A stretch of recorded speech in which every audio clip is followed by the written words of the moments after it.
Now that we know what a consistency level is, why don't we do three things back to back?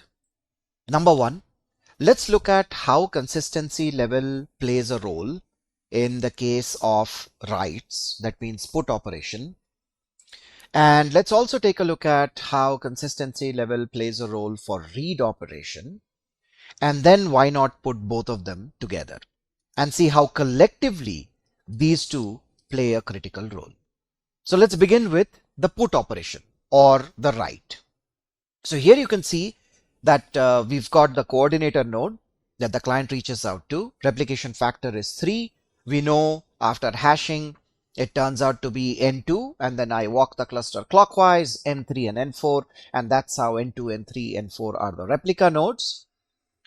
And the coordinator reaches out to all the live replica nodes. And this is a very important point to keep in mind. So the coordinator for a put operation or a write operation will reach out to all the live replica nodes. Then what happens is it waits for one acknowledgement to come back.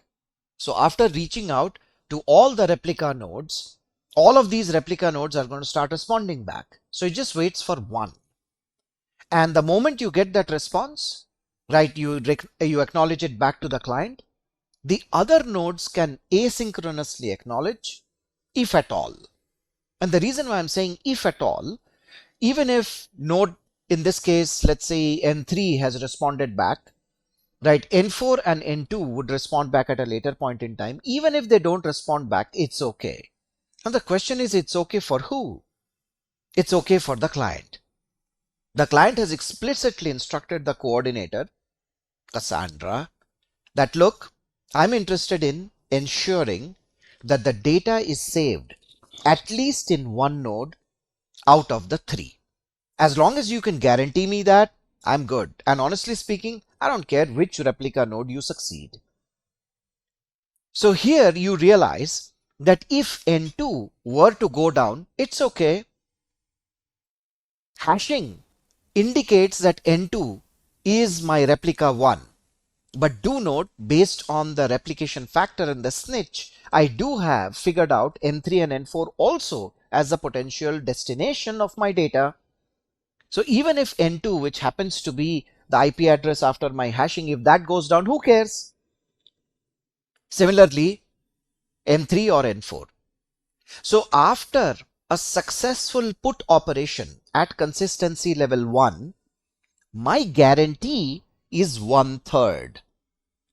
1 out of 3 nodes is guaranteed to have the data. Why don't I increase the consistency level to quorum? And I'd say, as a driver, hey coordinator, you need to make sure that you get at least 2 responses before you can respond to me that the job is done. It is the same put operation. It is the same insert statement. Insert into meter data, columns and values.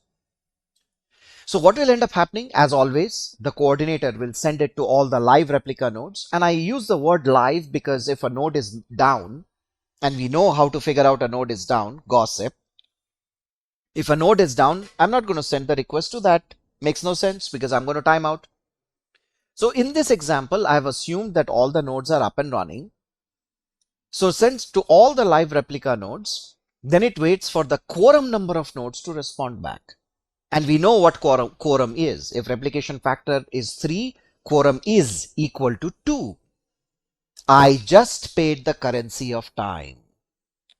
If I told the coordinator quorum, N3 responds back according to this diagram in front of you. N4 responds back.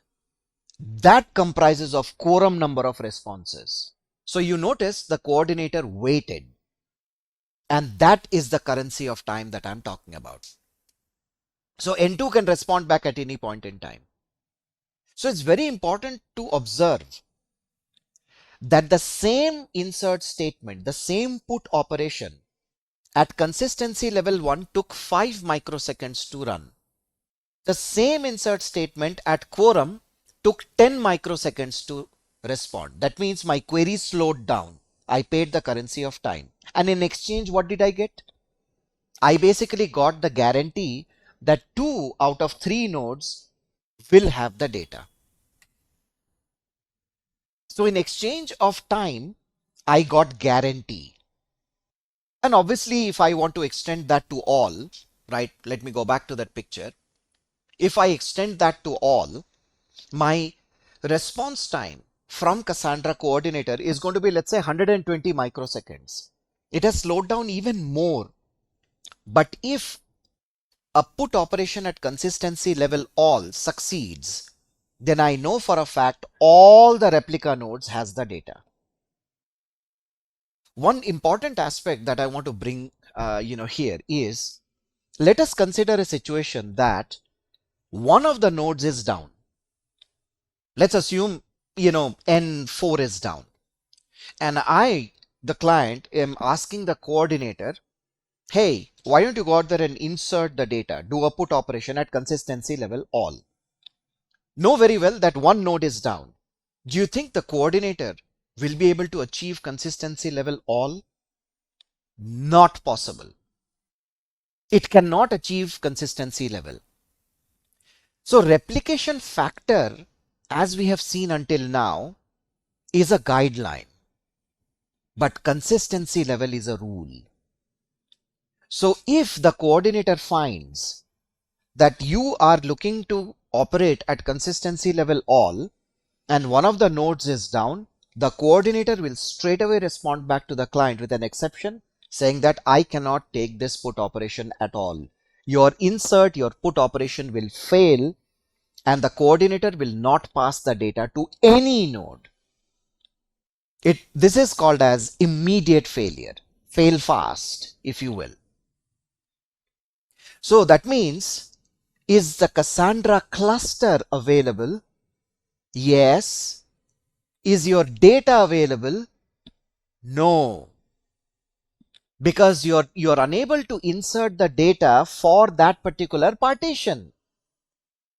This further substantiates a very critical distinction between system availability and data availability. So what you might think, okay, at consistency level all, therefore I can't tolerate any node down. All the nodes have to be up and running to make sure that my data insert goes through. So in order to increase my data availability, I have to reduce the consistency level. Aren't these two inversely proportional? So the more guarantee you want, the lower the data availability, because you want maximum number of nodes to be up and running. And because you want maximum number of nodes to be up and running, you will have the risk at some point in time, especially if you're running in all, that your put operation can fail.